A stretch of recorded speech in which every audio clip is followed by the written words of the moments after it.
ماجہ کی روایت ہے، نبی صاحب نے ارشاد فرمایا یخرج الناس من المشرق فیوطئون للمہدی، کہ مشرق سے لوگ نکلیں گے جو امام مہدی کی راہ کو ہموار کریں گے۔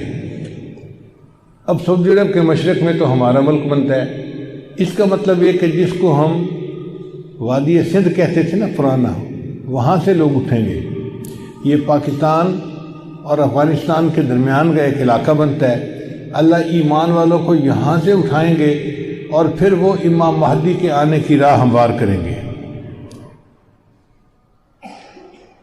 بیت المقدس 3 مرتبہ فتح ہوا، ایک مرتبہ عربوں نے فتح کیا حضرت عمر رضی اللہ عنہ کے زمانے میں بغیر لڑائی کے، کافروں نے چابیاں ہی حوالے کر دی تھی۔ دوسری فتح پھر کردستان کا ایک نوجوان تھا جس کا نام تھا صلاح الدین ایوبی، اس نے صلیبی جنگیں لڑی اور کافروں سے بیت المقدس کو فتح کروا لیا۔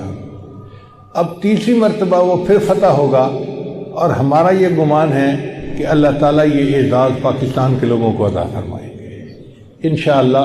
اس ملک کو اللہ نے بنوایا ہی اس لیے ہے کہ اس ملک سے اللہ تعالیٰ نے ایسی فوج اٹھانی ہے، ایسے لوگ اٹھانے ہیں کہ جو دین کے لیے اٹھیں گے اور امام مہدی کی راہ کو ہموار کر دیں گے، ان کے لشکر کے فوجی بنیں گے۔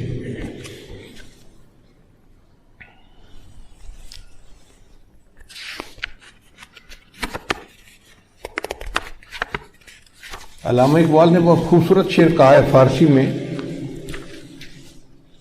خضر وقت از خلوت دشت حجاز آید بروں۔ خضر وقت سے مراد امام مہدی۔ خضر وقت از خلوت دشت حجاز آید بروں، کاروان زی وادی دور و دراز آید بروں۔ یعنی زی عظیم یہ کارواں جو ہے نا، یہ دور دراز سے آئے گا اور حجاز کے اندر آ کر یہ برآمد ہوگا۔ حدیث مبارکہ میں بھی ہے کہ امام مہدی آئیں گے مگر وہ چھپے ہوں گے، اپنے آپ کو چھپائیں گے۔ پہلے مدینہ طیبہ میں ہوں گے مگر وہ وہاں سے مکہ مکرمہ اس لیے آ جائیں گے کہ لوگ مجھے پہچان نہ لیں، چھپ رہے ہوں گے لوگوں سے کہ لوگ مجھے دیکھ نہ لیں، پہچان نہ لیں۔ لیکن جب مکہ مکرمہ میں وہ طواف کر رہے ہوں گے تو وہ حجر اسود کے قریب آئیں گے تو ایک غیب سے آواز آئے گی کہ لوگوں یہ مہدی ہیں، تم ان کی بیعت کر لو۔ تو لوگ ان کے ساتھ بیعت کر لیں گے اور پھر ان کے ساتھ ایک لشکر شروع ہو جائے گا۔ یہ لشکر ایسا ہوگا کہ جس نے بالآخر بیت المقدس کو فتح کرنا ہے۔ حدیث مبارکہ میں ہے کہ کالے جھنڈے یہ لے کر لوگ اٹھیں گے اور وہ اس کو جا کر بیت المقدس کے اندر گاڑیں گے، یعنی امام مہدی کے ہاتھ پہ اللہ تعالیٰ بیت المقدس کو فتح کروائیں گے۔ پھر امام مہدی موجود ہوں گے تو ان کی موجودگی میں حضرت عیسیٰ علیہ السلام بھی آئیں گے۔ دمشق کی ایک مسجد ہے، اس مسجد میں وہ نماز کے لیے کھڑے ہوں گے، تکبیر کہی جائے گی تو اتنے میں حضرت عیسیٰ علیہ السلام اس مسجد کے مینارے کے اوپر اتریں گے آسمان سے۔ تو امام مہدی ان کو کہیں گے جی کہ آپ نماز پڑھائیں، اور وہ امام مہدی کو کہیں جی کہ آپ نماز پڑھائیں۔ چنانچہ حضرت عیسیٰ علیہ السلام کے حکم پر امام مہدی نماز پڑھائیں گے۔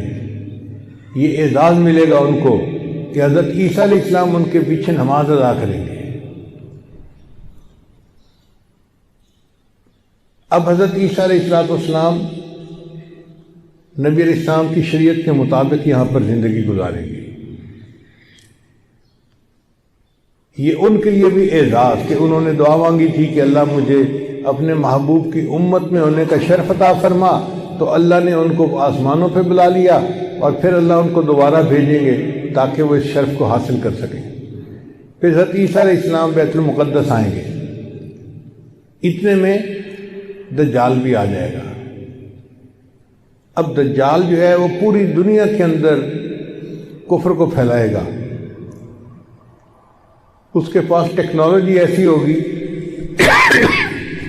کہ بارش برسے گی، کھیتیاں زیادہ ہو جائیں گی، پھل زیادہ ہو جائیں گے اور لوگ اس کے پیچھے لگ جائیں گے مادی وسائل کی وجہ سے۔ بلکہ حدیث پاک میں آتا ہے کہ اس کی پیروی کرنے والی عورتیں زیادہ ہوں گی، کیونکہ عورتوں میں مادیت پرستی زیادہ ہوتی ہے، چمک دمک ان کو زیادہ کھینچتی ہے، تو یہ دجال کے فتنے میں زیادہ گرفتار ہوں گی۔ پھر حضرت عیسیٰ علیہ السلام کو جب پتہ چلے گا تو وہ دجال کی پیچھا کریں گے کہ اس کو قتل کریں۔ اب دجال وہاں سے بھاگے گا، تو بھاگ کے کہاں جائے گا؟ وہ اسرائیل جائے گا، اور وہاں پر ایک جگہ ہے، اس کا نام ہے باب لد۔ اس وقت بھی اسرائیل میں ایک ایئرپورٹ ہے، اس کا نام ہے لد ایئرپورٹ، شہر کا نام بھی لد ہے، اور اسرائیل والوں نے وہاں پر ایک دروازہ بنایا ہے، اس کے اوپر انہوں نے باقاعدہ لکھا ہے باب لد۔ 1400 سال پہلے نبی علیہ السلام نے فرما دیا کہ اس جگہ پر دجال پہنچے گا تو عیسیٰ علیہ السلام وہاں پر اس کو قتل کر دیں گے۔ بہت عرصہ میں یہ سوچتا رہا کہ دجال نے بھاگنا تھا تو کہیں پہاڑوں میں روپوش ہو جاتا، رشیا کے پہاڑ ہیں، دوسرے ملکوں میں پہاڑ ہیں، پہاڑی سلسلے تو بہت ہیں پوری دنیا میں، تو یہ مقام لد کا کیا معنی؟ بعد میں بات سمجھ میں آئی کہ لد کا جو ایئرپورٹ ہے نا وہ سپیس پورٹ بھی ہے، یعنی وہاں سے جہاز بھی اڑتے ہیں اور وہاں سے خلائی گاڑیاں بھی اڑ کے خلا میں جاتی ہیں۔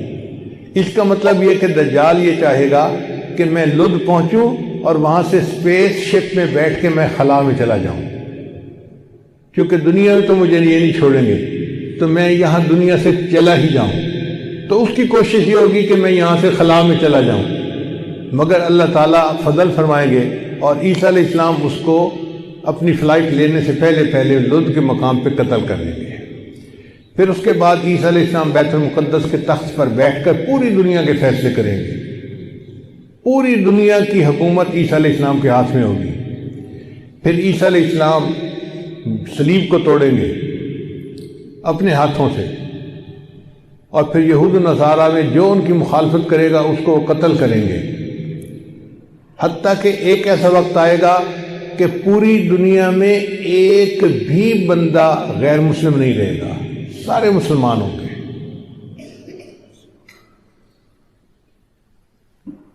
اس وقت اتنی برکتیں ہوں گی، حدیث پاک میں آتا ہے کہ ایک گائے کا دودھ پورے خاندان کے لیے کافی ہو جائے گا۔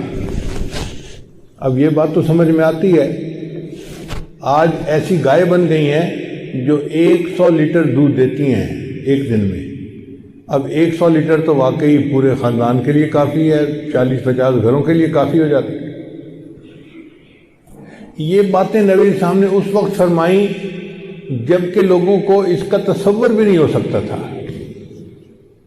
میرے آقا صلی اللہ علیہ وسلم کی نگاہ کیسی تھی؟ یہ نگاہ نبوت تھی جو بہت دور دیکھ لیتی تھی، کہ 1400 سال پہلے بیٹھ کر ایسی باتیں کی جیسے آج اپنی آنکھ سے دیکھ کے کوئی بندہ بات کر رہا ہوتا ہے۔ پھر عیسیٰ علیہ السلام فوت ہو جائیں گے، اور اس کے بعد جو بگاڑ آئے گا نا وہ پرماننٹ بگاڑ ہوگا، اور اس کے بعد پھر قیامت قائم ہوگی علی شرار الناس، ان لوگوں پر جو سب سے زیادہ شریر لوگ ہوں گے۔ تو ایسے لگتا ہے حالات سے کہ قیامت کے بڑی بڑی نشانیاں پوری ہو گئیں، اب امام مہدی کے آنے کا وقت بہت قریب ہے۔ یہ جو حالات میں اتنی بڑی تبدیلی نظر آ رہی ہے نا، یہ